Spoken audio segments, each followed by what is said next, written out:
तो हेलो दोस्तों, नमस्कार। एक बार फिर से आपका स्वागत है अपने YouTube चैनल विनय की पाठशाला में। और आज बच्चों हम लोग इस वीडियो में कक्षा 6 की इकाई 7 अभ्यास 7B ज्यामितीय अवधारणाओं के जो प्रश्न हैं उनको हम लोग देखेंगे। बहुत आसान और बहुत छोटे से प्रश्न हैं। तो उसमें पहला प्रश्न हमारा दिया गया है कि अपनी अभ्यास पुस्तिका में एक रेखा खींचिए और अंग्रेजी वर्णमाला के एक छोटे अक्षर का प्रयोग करके उसका नाम लिखिए। तो रेखा, सबसे पहले इस कुल मिला के ये इससे आपको पता चल जाएगा कि रेखा को कैसे प्रदर्शित करते हैं। तो देखो, रेखा, कुछ लोग ये लग रहा होगा कि ये रेखा है, जबकि ये रेखा नहीं है। रेखा हमारी तब हो गई जब इस तरफ ये तीर और इस तरफ ये तीर, अब ये हमारी रेखा हो गई। और रेखा को हम ए बी इससे प्रदर्शित नहीं करते हैं। रेखा को छोटे से अक्षर कोई भी एल या एम या एन ए बी सी जो भी है छोटा स्मॉल लेटर में होगा और उससे हम इसको प्रदर्शित करते हैं। ठीक है, क्लियर हो गया। रेखा जो है वो दोनों तरफ तीर होते हैं। रेखा खंड अगर है तो तीर नहीं होगा, तो उसको हम लोग रेखा ना कह के रेखा खंड कहेंगे। ठीक है। दूसरा प्रश्न है कि अपने आसपास में उपलब्ध वस्तुओं की सहायता से कोई 3 ऐसे उदाहरण दीजिए जिनसे रेखाओं या भाग का बोध होता हो। तो सबसे पहला है रेल की पटरियां, दूसरा है पटरी की कोरे और तीसरा है मेज के सिरे। ये 3 एग्जाम्पल हमने लिए हैं और भी बहुत सारे एग्जाम्पल हैं, आप लोग ले सकते हैं।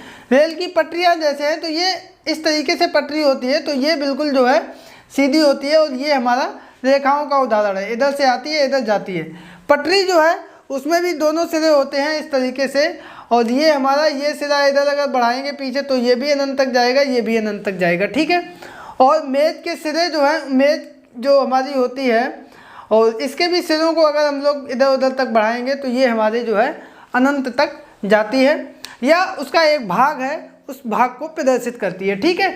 तो ये था हमारा प्रश्न नंबर 2। और प्रश्न नंबर 3 हमारा है कि रेखा और किरण में अंतर क्या है, उसको हमें खींच के स्पष्ट करना है। तो देखिए, आप फिर से हम कहेंगे, रेखा जो होती है उसमें दोनों तरफ तीर होते हैं, इधर भी और इधर भी, और इसको ए बी सी किसी से भी छोटी संख्या से प्रदर्शित कर दिया। किरण क्या होगी, ये हमारी हो गई रेखा, बहुत ध्यान देखना। और किरण हमारी क्या हो गई, ये इसमें ओ और ये ए इस तरीके से प्रदर्शित होगी और ये एक निश्चित बिंदु से चलती है। यहाँ पे निश्चित बिंदु होता है, इधर जो है तीर नहीं होगा, निश्चित बिंदु से चलकर अनंत तक जाती है। जैसे टार्च की रोशनी, सूर्य की किरण। तो टार्च अगर हम यहाँ से लगाएंगे, जैसे यहाँ पे ओ है तो यहाँ से मैंने टार्च लगाई तो यहाँ से आगे तक जाएगी किरण। ठीक है। तो ये हमारा हो गया किरण। अब अंतिम प्रश्न है, चौथा प्रश्न है हमारा कि दिए गए प्रारंभिक बिंदु, निगमन बिंदु और एक अन्य बिंदु से होकर जाने वाली एक किरण खींचिए। तो एक किरण हमें खींचनी है। ये मान लिया कोई बिंदु है ए और यहाँ से एक ये बिंदु बीच में पड़ेगा बी, और यहाँ से होकर जाने वाली एक किरण हमने ये खींच दी, यहाँ पे डाल दिया सी।